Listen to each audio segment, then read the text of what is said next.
everybody, welcome back to Learn with Parka. I'm Chanel. And I'm Jared. And as you know, we're here to talk shop around digital transformation for the staffing industry. In this episode, we want to talk about a few key highlights that we took from this year's SIA Gig-E Conference. So I'm just going to go ahead and dive right in.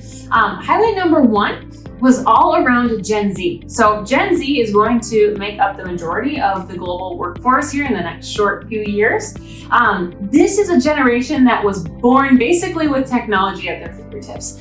They grew up with cell phones. They have high expectations when it comes to having a great digital first, great user experience, and really how that applies to our industry in terms of, applying for jobs, interviewing, that whole recruiting process. Their table stakes expectations are that it's easy, it's smooth, it's seamless, and that's just what they're expecting, especially as we think about, the baby boomers are leaving the workforce and they have their own set of expectations that look very different from Gen Z. So yeah, I think that was the takeaway for me was at Parka when we're talking about staffing firms of the future, digital transformation, I talk a lot about, baby boomers leaving the workforce. We haven't replaced our birth rate in 74 years, like our immigration policy. But SIA kind of took it to that next level that I personally wasn't thinking about of, we have a huge population entering the workforce that literally, we, even being a millennial, I remember not having computers or phones when I was a kid, but this really is aging yourself. This was the first generation that they don't know any different. And as staffing firm leaders and owners, we're not Gen Z probably, and so kind of getting out of our head and our bubble. Yeah, you're killing it.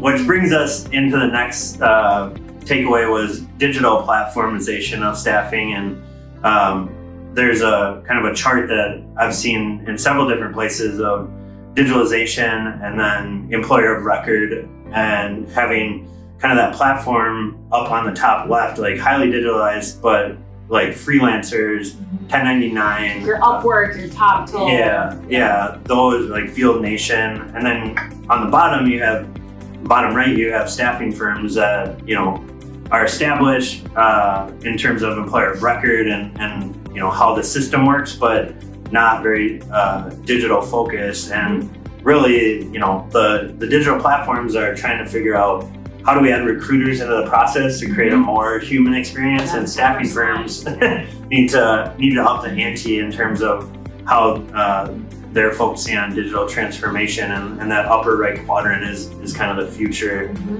of this industry. They're not mutually exclusive. We have to make those a hybrid approach, absolutely. Which segues into our next point around the highlight of recruiting automation. And I know that's a term that is not new. It's also a million miles wide. Specifically, this insight was more around just how recruiters used to go online and search for, candidates to fill their roles, like IT managers in the Twin Cities market, right? Well, the workforce is now global. A lot of those geographic constraints have been absolutely removed.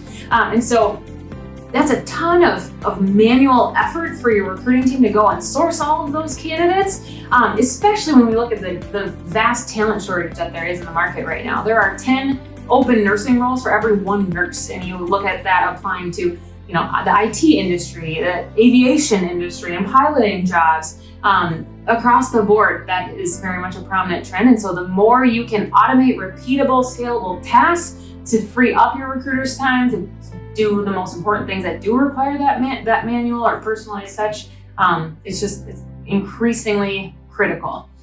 Yeah, whether you measure it in terms of hours or ad spend, the cost of getting that one person is going to skyrocket. And if you are not nurturing them and creating a good experience, like we were talking about before this, we have 3 new hires that have just went through the job search process, and they're literally I didn't get any communication back. It was hard to get a hold of people, and they're it was awful. And if it's that competitive, Chanel is giving some of those statistics, the one who actually treats them the way they want to be treated, which leads us into our next point of talent is demanding a different experience. And that kind of encompasses a lot of our points today, but the one that really stuck out to me was a woman on one of the panels that was a nurse for 17 years, and she would get at the end of her shift and she'd have 20 missed calls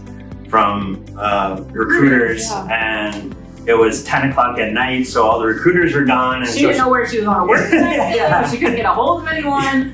And so, basically what she did was took all of her bad experience, turned it into a company, and within 4 years, they're doing $2 billion in revenue just by solving the pain point of that certain vertical. And so, it's not just a healthcare thing, like industrial. You have 24/7, 365 operations. So you have people that are working 9 p.m. to 3 a.m. or whatever it is, and getting off their shift and going to sleep and, being with their kids. Like when, if they literally have to talk to a recruiter, there's a lot of missed opportunity there. So I think, examples like this woman that literally addressed the problem of her profession versus just trying to be like, I'm a staffing firm, this is how we've always done it. Those are the companies that are going to take massive market share into the future. Yes.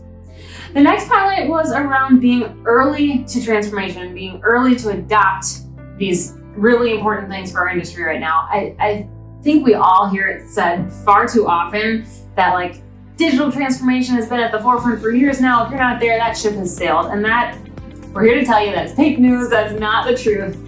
If you're not there yet, there is plenty of room to grow. Start prioritizing it. It is not black and white, either you're there or you're not. A lot of the partners that we're talking with are 10% of the way there, 40% of the way there. But overall in our industry, there's a huge upshot at moving the needle here.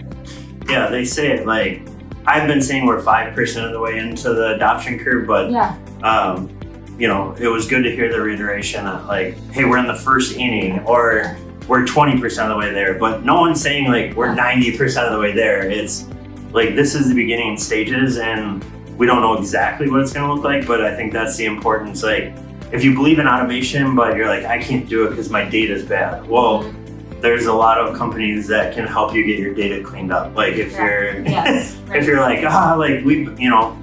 I was talking to a CEO the other day of a large company, and we were Bullhorn Marketplace has 250 different vendors, and he's you got to remember, I'm 60 years old. That scares the crap out of me. And I'm I didn't even think about it that way. But I think that's where the trusted partners come in, or building a strategic team, whether that's internal or external resources, to we have to, as a leader of the organization, you have to make the commitment to do it. You don't have to have all the answers. Or all the manpower and skill set in-house. Yeah. That is not the expectation, for sure.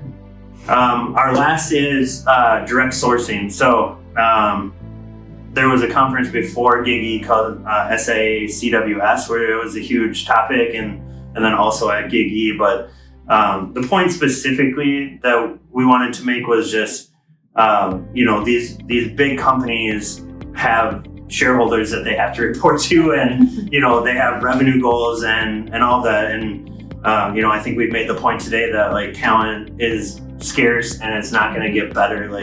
There'll be ebbs and flows as the economy goes up and down, but generally speaking, there's systemic issues. And so, if you have to hit revenue numbers and your most valuable asset is your human capital, and you can't find human capital, you are going to take it back into your own hands. And so this idea of direct sourcing keeps a third party as the employer of record, but kind of brings it back in-house, quote unquote, in terms of using the company brand, the company culture, and highlighting all of that, which is, frankly, a risk to staffing firms. And how are they going to move from kind of that commoditization of labor to how do we partner with these big companies to find solutions to get them human capital so that they can they can grow their businesses and hit their goals. And so, it's some of the really, really big companies out there are kind of, leading that movement towards it. But I think it's another thing, as we talk about building candidate communities and